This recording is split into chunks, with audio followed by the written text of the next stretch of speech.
सबसे पहले शुरुआत करते हैं यति नरसिंहानंद जी महाराज जी से। महाराज जी, जो आज का मुद्दा है, क्या नथुराम गोडसे देशभक्त थे, इसी से हम शुरुआत करते हैं और पहले हिस्से पर पहले बात करते हैं। देखिए सुरेश जी, मैं एक बात बहुत जिम्मेदारी से कहना चाहता हूं, यदि नाथुराम गोडसे देशभक्त नहीं थे तो आज तक सृष्टि की जब से शुरुआत हुई है तब से आज तक कोई भी सनातन धर्म का व्यक्ति देशभक्त नहीं हुआ।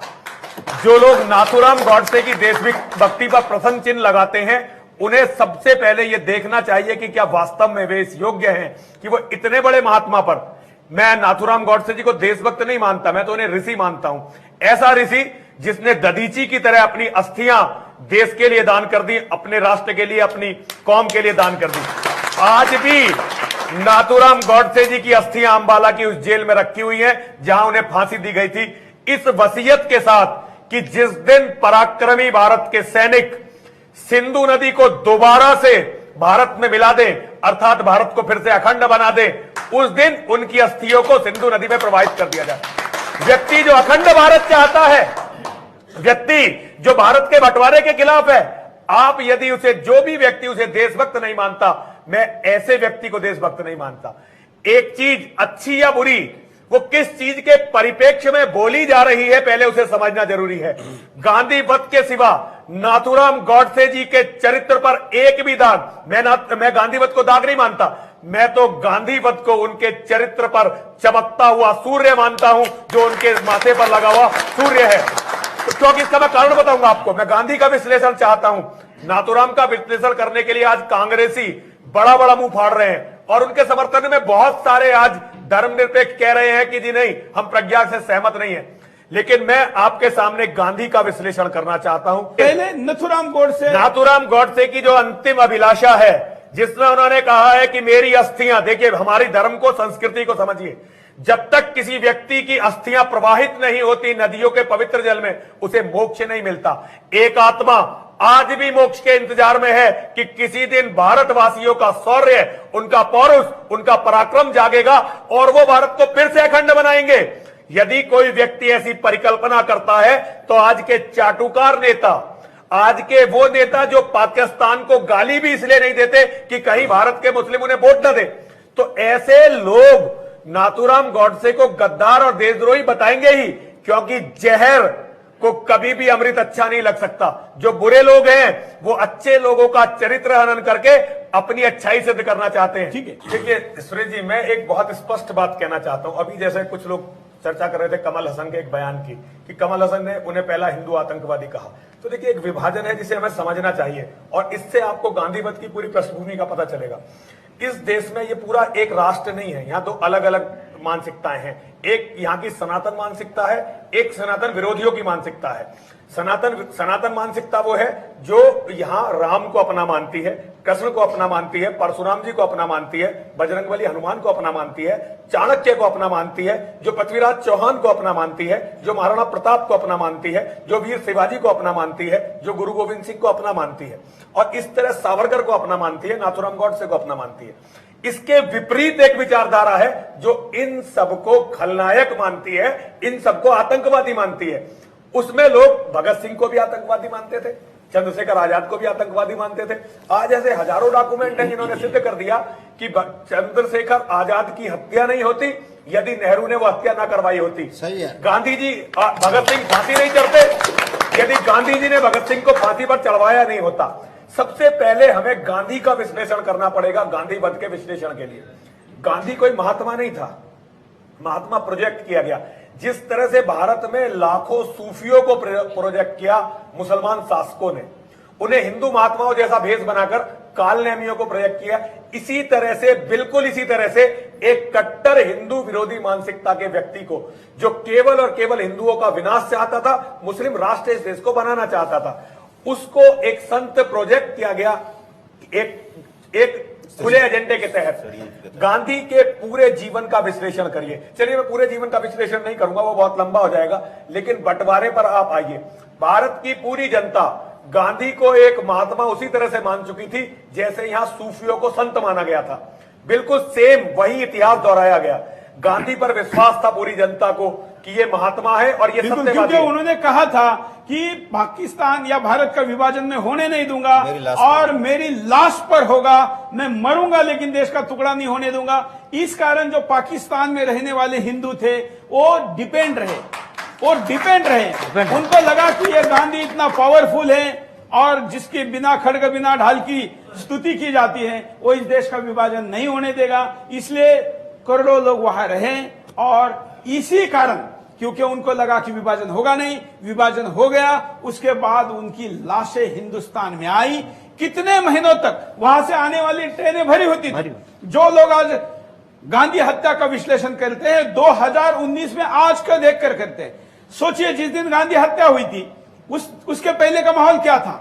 भारत का विभाजन हो चुका था, हिंदुस्तान का धर्म के आधार पर हुआ विभाजन, मुसलमानों को पाकिस्तान, हिंदुओं को हिंदुस्तान कहा गया। उसके बावजूद गांधी के आग्रह पर हिंदुस्तान में मुसलमानों को रखा गया था। ना केवल रखा गया था बल्कि श्रद्धानंद जैसे महापुरुष के हत्यारों को भी अपने बगल में बिठाया जाता था। यहां पर महिलाओं के बलात्कार होते थे, उनके स्तन काटकर चौराहे पर फेंके जाते थे, हिंदू नेताओं की गर्दनें काटकर चौराहे पर बांधी जाती थी। देश का विभाजन तो हुआ ही, उसके बाद 55 करोड़ रुपए, आज के लोगों को बहुत कम लगेगा लेकिन तब गांधी हत्या के समय के 55 करोड़ रुपए को जब आज मैं 2019 में कन्वर्ट करूंगा तो 5,500 करोड़ रुपए से ज्यादा रुपए देने की बात गांधी ने रखी थी। मैं यहां पर बैठे हुए किसी भी व्यक्ति को या गोडसे का विरोध करने वाले व्यक्ति को पूछता हूं, थोड़ी देर के लिए गोडसे गांधी छोड़ दीजिए, आज अगर कोई हिंदुस्तान की शक्ति व्यक्ति पाकिस्तान को 5,500 करोड़ रुपए देने की बात करेगी तो विरोध करेंगे कि नहीं? करेंगे। तो आज के 5,500 करोड़ रुपए का अगर विरोध हो सकता है तो तब के 55 करोड़ का विरोध वाजिब था। और इस सर्कमस्टेंसेस में उन्होंने जो हत्या की। दूसरा, मुझे ऐसा लगता है ये तमाम लोग जो कहते हैं कि गुंडा था, ये था, मूलतः स्वतः नथुराम गोडसे का कोई भी क्रिमिनल रिकॉर्ड नहीं था। उन्होंने जो हत्या की इसमें उनका व्यक्तिगत कोई एजेंडा नहीं था। गांधी जी उनके कोई पड़ोसी नहीं थे, ना उनका खेत बगल में था, ना घर बगल में था। हत्या करने से उनका कोई फायदा नहीं था, उन्होंने सुपारी नहीं ली हुई थी, बल्कि गांधी हत्या करने जाते समय जो 2 महिलाएं गांधी के बगल में चलती थी उनको दूर करके उन्होंने गोली चलाई थी। मैं तो आगे जाके ये कहता हूं, बाद में आपके पास आता हूं, तब की सरकार के पास क्या इंटेलिजेंस इनपुट नहीं था? क्या खुफिया जानकारी नहीं थी कि गांधी हत्या हो सकती है? उसी के 20 दिन पहले 30 जनवरी को हत्या हुई, 20 जनवरी को मतलब 10 दिन पहले वहां बम स्फोट हुआ था, गांधी को मारने की कोशिश हुई थी। लेकिन तब की सत्ता गांधी को लायबिलिटी, बोझ मान रही थी। उनको लग रहा था कि हम तो कुछ रोक नहीं सकते, कोई आके हत्या कर दे तो अच्छा है, अन्यथा जहां पर 10 दिन पहले बम फूटा था वहां पर एक व्यक्ति बंदूक लेकर जा सकता है, ऐसे कैसे हो सकता है? और उससे भी बड़ा शक इसलिए गहराता है कि गांधी के शरीर पर 4 गोलियां थी और नथुराम के बंदूक में केवल 3 गोलियां थी। इसका मतलब वो चौथी गोली चलाने वाला कौन था यह भी सामने आना जरूरी है। याद की बात सुरेश जी, देखिए आपने बहुत अच्छा विश्लेषण किया, बहुत बहुत आपको हार्दिक धन्यवाद देता हूं। लेकिन गांधी के विश्लेषण में कुछ चीजें आपको जोड़ना चाहता हूं। गांधी उस समय भारत में हिंदुओं के विरोध का और सबसे बड़ा एक हथियार बन गया था। गांधी की अहिंसा, वो अंग्रेजों को अहिंसा पर मजबूर नहीं करता था, वो मुसलमानों को अहिंसा पर मजबूर नहीं करता था, केवल वो अत्याचार के खिलाफ जो हिंदू लड़ने की तैयारी करता था वो उसे एक छुपे हुए एजेंडे के तहत अहिंसा पर मजबूर किया करता था। देखिए, हम नाथुराम गॉडसे को और वीर सावरकर को अलग करके नहीं देख सकते। अगर वीर सावरकर भारत में नहीं हुए होते तो आज भारत में जिस तरह से फौज में गांधी के आह्वान के बाद हिंदुस्तान के हिंदू सैनिकों ने जाना बंद कर दिया था, अगर सावरकर ने गांव-गांव में जाकर सैनिकों की भर्ती नहीं करवाई होती तो जब देश विभाजन के बाद अंग्रेज इस देश को छोड़कर गए थे तो सारी फौज मुसलमान होती और उस समय ये देश में हमें एक भी टुकड़ा नहीं मिला होता। और सबसे बड़ी बात देखिए, कितना बड़ा अन्याय, कितना बड़ा अत्याचार हिंदुओं के साथ हुआ। जब हिंदू पंजाब से और बंगाल से अपनी संपत्ति को छोड़कर यहां आए तो यहाँ के जो मुसलमान गए थे उनकी संपत्ति पर उनका नेचुरल अधिकार था प्राकृतिक रूप से, क्योंकि ये तय था कि जो हिंदू यहाँ आएंगे उन्हें मुसलमानों की संपत्ति मिलेगी और जो मुसलमान यहां से जाएंगे तो वो उन हिंदुओं की संपत्ति पर रहेंगे। लेकिन गांधी जी अनशन करके बैठ गए कि सारी मस्जिदों को, सारे मुसलमानों के मकानों को छोड़ दिया जाए। पाकिस्तान से आए हुए रिफ्यूजी जाड़े में, जब उनके पास कपड़े नहीं थे तन ढकने के लिए, उनकी महिलाएं भूख से प्यास से मर रही थी, ठंड से मर रही थी, गांधी नाम का एक व्यक्ति अनशन करके बैठ गया कि किसी भी मुसलमान की संपत्ति पर कोई हिंदू नहीं रह सकता। लोगों ने कहा कि ये अनाथ बच्चे जिनकी माएं खत्म हो गई हैं, इन्होंने मुसलमानों ने बलात्कार के बाद मार दी हैं, ये बेटियां जो जिनके पास बदन ढकने के कपड़े नहीं है, ये कहां रहेंगी? गांधी ने कहा ये मर जाएं, मुझे इनसे कोई लेना देना नहीं है, लेकिन मैं भारत के एक भी मुसलमान की संपत्ति को इन शरणार्थियों को कब्जाने नहीं दूंगा। ऐसे समय में नाथूराम जैसे नहीं, हजारों लाखों हिंदुओं के दिल फट गए थे कि भाई कितना बड़ा अत्याचार केवल एक व्यक्ति अपनी जिद करके बैठ जाता है।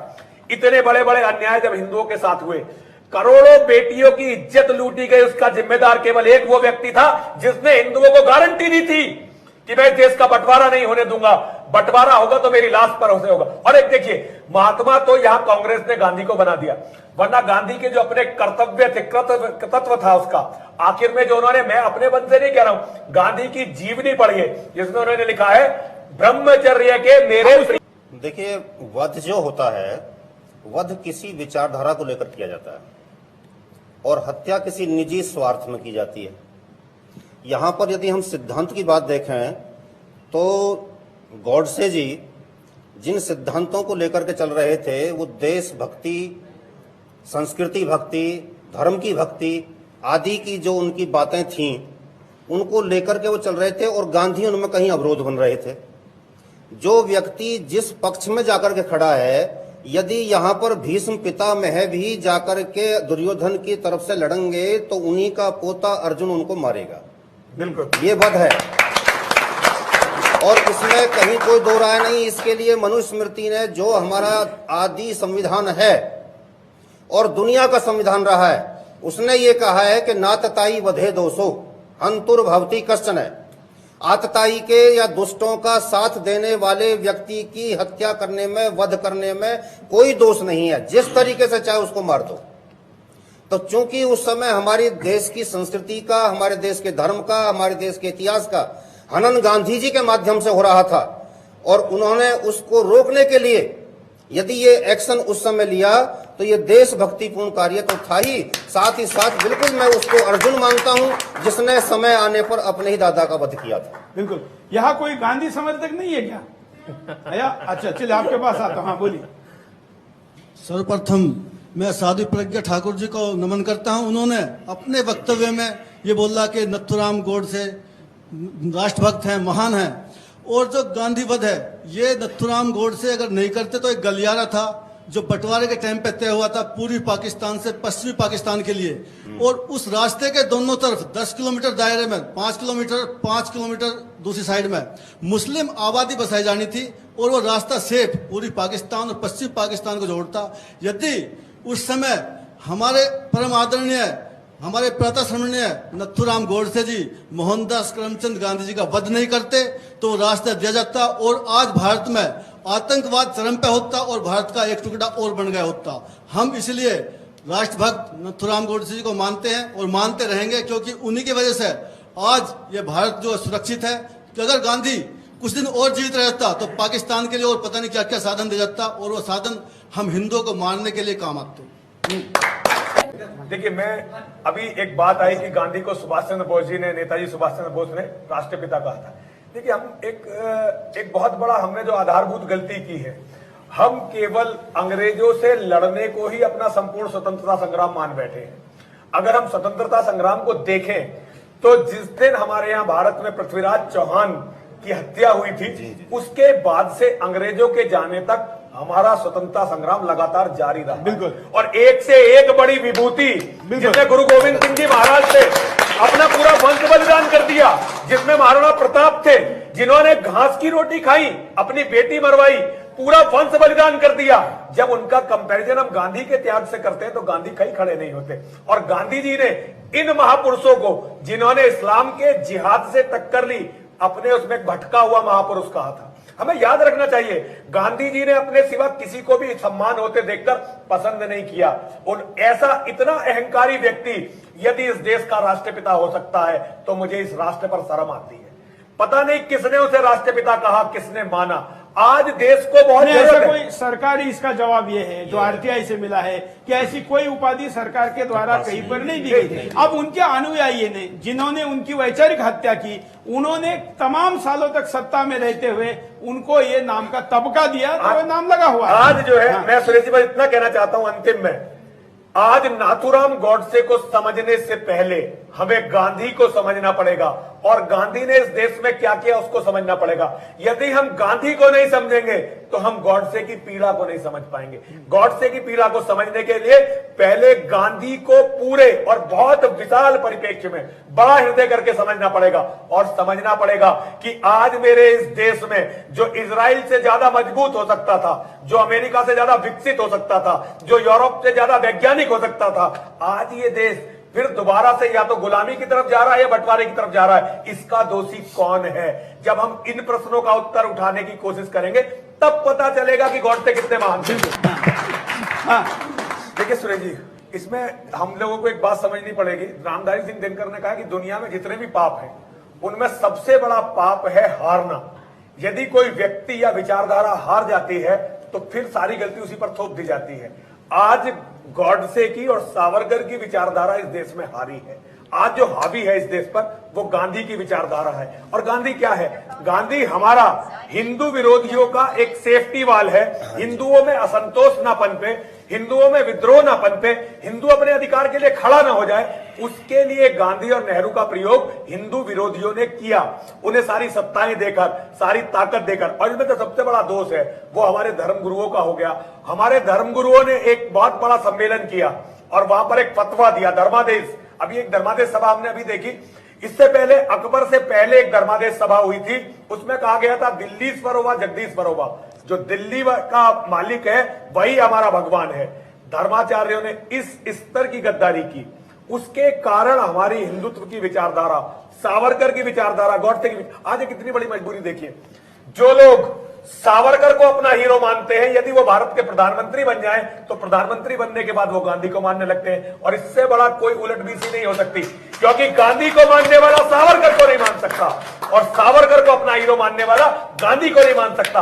लेकिन राजनीति की मजबूरी है।